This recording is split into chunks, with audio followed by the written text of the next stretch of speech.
السلام عليكم ورحمة الله وبركاته. وعشر كيني سجالات كورسات وملتيميديا إن خيبتا فوتوشوب كا. مركب عندو حانو برنا دولا يرادو إن برنا باث selection tool iyo direct selection tool iyo sidoo kale rectangle tool, round rectangle tool, ellipse tool, in polygon tool, line tool iyo custom shape tool. Okay, marka waxa waaye path selection tool waxa waaye asaga waxa loo isticmaalaa in wax lagu select gareeyo oo kale. Hada marka tusaale hada fiiri موجود هذا حريق ما يرى أميشن كجرو مركا أنت سالو استعماله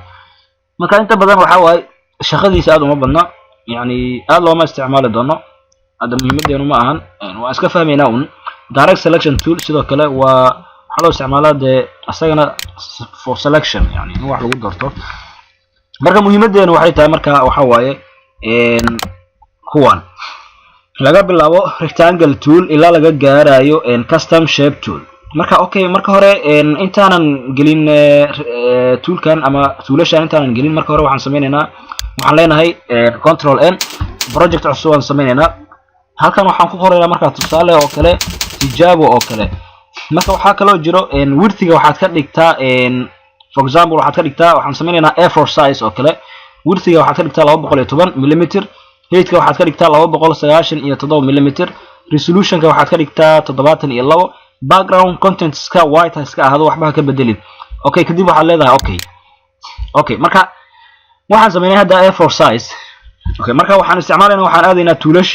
toolashi aan aadaynaa halkaan imaanaynaa waxaan dooranaynaa marka rectangle tool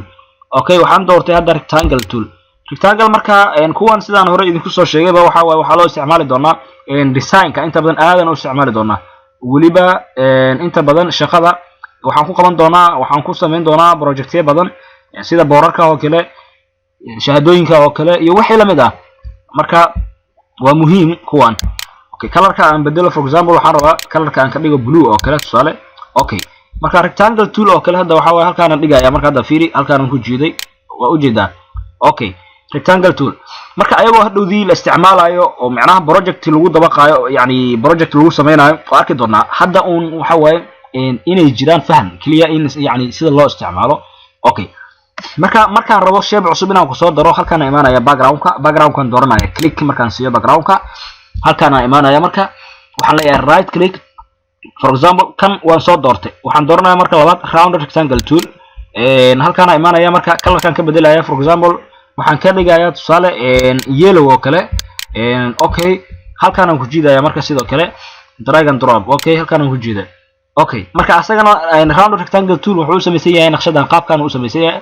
waxa waaye rectangle tool uu ka duwan yahay waxa waaye waad fahmi kartaa kulay muuqaalkiisa hadda xogaa kan inuu ka duwan yahay rectangle-ka waa iska caadi waa afar gees laakiin kan xogaa afka uu ka duwan yahay xogaa marka okay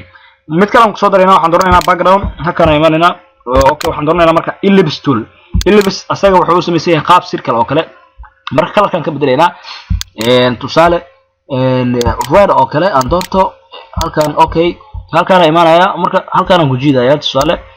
okay marka kan ellipse tool wuxuu u sameeyay yahay waa qaab circle oo kale okay kaas waan aragnay okay polygon tool asagana aan aragno waxaan tagayaa background-ka color-kan ka bedelaya for example waxaan ka dhigayaa green oo kale waxaan leeyahay okay asagana halkaan aan ku sii dhexdeynayaa okay marka ayagoo la isticmaalayo oo project lagu dabaqayo waa arki doonaa saa hore idinku soo sheegay okay mid kale aan ku soo daraya background-kan dooranaya marka hore markaan rabo inaan wax ku soo daro halkaan waxaan dooranayaa background-ka okay halkaan aan imaanaya marka waxaan dooranayaa line tool asagana waxa waaye waxa loo isticmaalaa de color-ka aan bedelo marka hore waxaan ka dhigayaa tusaale waxaan ka dhigayaa imika kan oo kale orange oo kale okay marka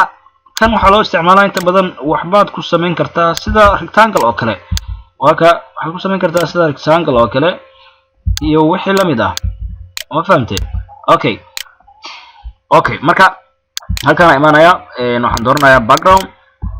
halkaan imaanaya custom shape tool marka halkaan custom shape tool marka doorato halkaan si fiican u fiiri custom shape tool marka doorato waxaad imanaysaa halkaan fiiri waxa ku qoran halkaan shape halkaan aad imanaysaa kadib falaarta yarta ah ayaa waxaa leedahay click aad siinaysaa markaad siiso marka waxaa ku jirto halkan kuwa wax badan ku jiro marka intaan oo dhan marka de waxa waaye wax badan aan ka isticmaali doonaa marka tusaale for example kan oo kale hadda aan doorto image mailka oo kale for example haddii aad project aad diyaarinayso oo aad rabto inaad email aad ku darto oo kale ayaad isticmaalaysaa kan waa message-kii project-kii aan isticmaali doonaa marka hadda waa tusaale inay jiraan un fahan marka ayagoo project lagu daba qaaday oo project lagu samaynayo waa qaadan doonaa insha Allah project 10 kale aan ku qaadan doonaa 10 soo socda insha Allah okay kan oo fahanay halkaan imaanaya okay background kan dooranaya okay shapes uu dooran yahay halkaan imaanaya marka shape ila fiiri shape markaan doorto halkaan falaartaas marka wax badan ku jiro waxa kamid ah fiiri halka kuwan waa xayawaanaad ujeedaa tusaale cat oo kale manipulation oo kale aan tijaabiyo halkaan ujeedaa marka projectyada aad sameyn doonto marka waxa ka caawin doona inta badan iconada halkaan ku jiro iconada halkaan ku jirta marka kuwana ka caawin doona dhowdii inta badan waad isticmaali doontaa oo u baahan doontaa home oo kale hadda home oo kale waad u baahan doontaa dhowdii sidoo kale saacadii soundgii ganacsigii shopkii alahan oo dhan marka badankoodna waxaad ku samayn kartaa sidoo kale logooyin aad ku samayn kartaa logooyin ayaad u isticmaali kartaa sidoo kale kan oo kale aad fiiri markii xayeysiis la sameeyo oo kale waa la isticmaalaa soo ma jeedid okay marka okay adiga oo marka dhaxgal baraatika badan samee waxa waad fahmi doontaa ku baraatika insha Allah marka hadda waxa way waqtigan uu socdo mar rabi video inuu aad u dheeraado yani dhowdii waxaan ka baqaa inuu noqdo yani boring marka insha Allah 10 xigaan ku faahfaahin doonaa haduu la yiraahdo waan isticmaali doonaa projectiyaan ku dabaqi doonaa haduu la yiraahdo isma dhaafin insha Allah. Assalamu alaykum wa rahmatullahi wa barakatuh.